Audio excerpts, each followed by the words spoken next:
Hi అండి. Welcome back to our channel Srihani vlogs and tips. ఈరోజైతే ఒక మంచి టిప్తో మీ ముందుకు వచ్చాను. మనకి పూజ సామాన్లు క్లీన్ చేయడం అనేది ఈ ఫెస్టివల్స్ అప్పుడు ఒక పెద్ద టాస్క్లా ఉంటుంది కదండి. దానికోసం ఒక మంచి టిప్ అయితే మీ ముందుకు తీసుకొచ్చాను. నాకు ఇవన్నీ అంటే పండగలప్పుడు రకరకాల దియాస్ అని అలా పెడతా ఉంటాను కదా, అందుకనే నాకు ఇన్ని అవుతాయి. ఏదైనా ఫెస్టివల్ డేస్ వచ్చినప్పుడు ఇవన్నీ అవసరం పడతాయండి. ఈ లిక్విడ్ ఉన్నట్టయితే కనుక ఎన్ని సామాన్లు అయినా సరే మనం ఇత్తడి రాగి ఏవైనా సరే నీట్గా క్లీన్ చేసేసుకోవచ్చు. దానికోసం అయితే ముందుగా మనం ఒక బౌల్ తీసుకొని అందులో ఒక 2 స్పూన్స్ సాల్ట్ వేసుకోండి. అలానే పీతాంబరి పౌడర్ ఉంటే అది ఇంకా బెస్ట్ రిజల్ట్ అయితే వస్తుంది. ఒక స్పూన్ అయితే అది వేసుకోండి. అలానే ఇందులోకి నిమ్మప్పు ఉంటుంది కదండి. ఈ నిమ్మప్పు అనేది మనం తీసుకొచ్చి ఇంట్లో పెట్టుకుంటే మనకి వంటల్లో కూడా యూజ్ అవుతుంది అంటారు కదా, అలాగనమాట. ఒక స్పూన్ అది, ఒక స్పూన్ సరుపు, అలానే ఒక నిమ్మకాయ అయితే తీసుకున్నాను. మనం నిమ్మకాయలు తెచ్చినప్పుడు ఎండిపోతూ ఉంటాయి కదండి, అవి అయితే ఫ్రిడ్జ్లో స్టోర్ చేసుకుంటే మనకి ఎప్పుడైనా ఇలా ఉపయోగపడతాయి. వీటన్నింటినీ కలిపేసి మనం ఇప్పుడైతే ఇదొక పేస్ట్ లాగా ఇలా తయారు చేసుకున్నాము. దీంట్లో 2 టైప్స్ ఉన్నాయండి. అంటే ఇలా లిక్విడ్ ఫామ్లో యూస్ చేస్తాం అనుకునే వాళ్ళు ఇలా చేసుకోవచ్చు. లేదు ఇంత లిక్విడా అని అనుకునే వాళ్ళు మీకు ఇంకొక టిప్ కూడా చెప్తాను.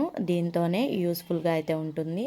ఇప్పుడు ఈ రాగి చెంబు చూసారు కదా ఎంత నల్లగా ఉందో, దీనిపైన మనం లిక్విడ్ వేసి ఇలా కొంచెం రబ్ చేయంగానే అయిపోయింది. మీరు పట్టి పట్టి రుద్దాల్సిన అవసరం లేదు. నేను పైనే జస్ట్ రుద్ది చూపిస్తున్నాను. కాకపోతే స్లోగా చూపిస్తే వీడియో లెంత్ ఎక్కువైపోతుందని కొంచెం ఫాస్ట్ ఫార్వర్డ్లో పెట్టాను అంతే. ఇదిగోండి ఇక్కడ ఇలా నీట్గా అయితే లోపల కూడా మనకి నీట్గా వచ్చేసిందండి. దీన్ని వచ్చేసి మనం ఈ విధంగా క్లీన్ చేసేసుకున్న తర్వాత చూడండి ఎంత నీట్గా అయితే కనపడుతుందో. మనం చాలా సింపుల్గా తేలికగా అయితే చేసేసుకోవచ్చండి. ఇంత మనం శ్రమ పడాల్సిన అవసరం లేదు. ఇక్కడ ఇత్తడి చెంబు ఉంది చూడండి, ఇత్తడి చెంబుకి కూడా చూపిస్తున్నాను. నేను జస్ట్ అలా లిక్విడ్ అప్లై చేసేసి నార్మల్గా మనం చెంబులు అవి వాష్ చేసినప్పుడు ఎలా చేస్తామో అలాగే చేశాను. నేనేం పట్టి పట్టి రుద్దట్లేదు. అన్నింటినీ ఇలాగా చాలా నీట్గా తొందరగా అయితే మనం క్లీన్ చేసేసుకోవచ్చండి. ఇక్కడ ఇంకో టిప్ ఏంటంటే సెకండ్ టిప్, ఇక్కడ నేను కొంచెం లిక్విడ్ వేసి వాటర్ పోసాను చూడండి. నేను ఇలా తిప్పుతుంటేనే మీకు అక్కడ మీరు అబ్జర్వ్ చేసినట్లయితే కనుక మీకు షేడ్ అనేది కనిపిస్తుంది. ఇలా రుద్దేసుకున్నట్లయితే ఈజీగా అయిపోతుంది.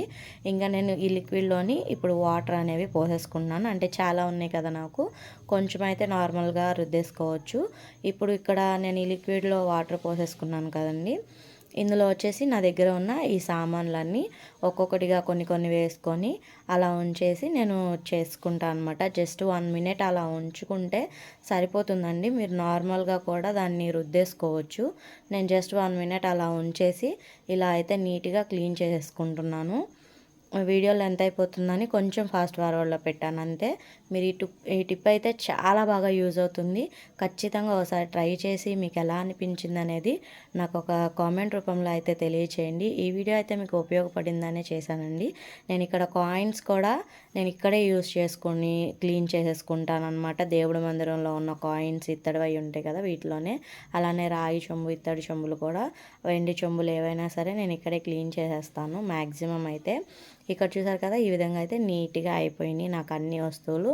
మనకి ఒక 10 మినిట్స్ 15 మినిట్స్లో మొత్తం అన్నీ ఇలా కంప్లీట్ క్లీన్ అయిపోతాయి అనమాట. ఈ వీడియో మీకు నచ్చిందని అనుకుంటున్నానండి. ఈ వీడియో కనుక మీకు నచ్చినట్లయితే please do like, share and subscribe to Srihani vlogs and tips. Thank you.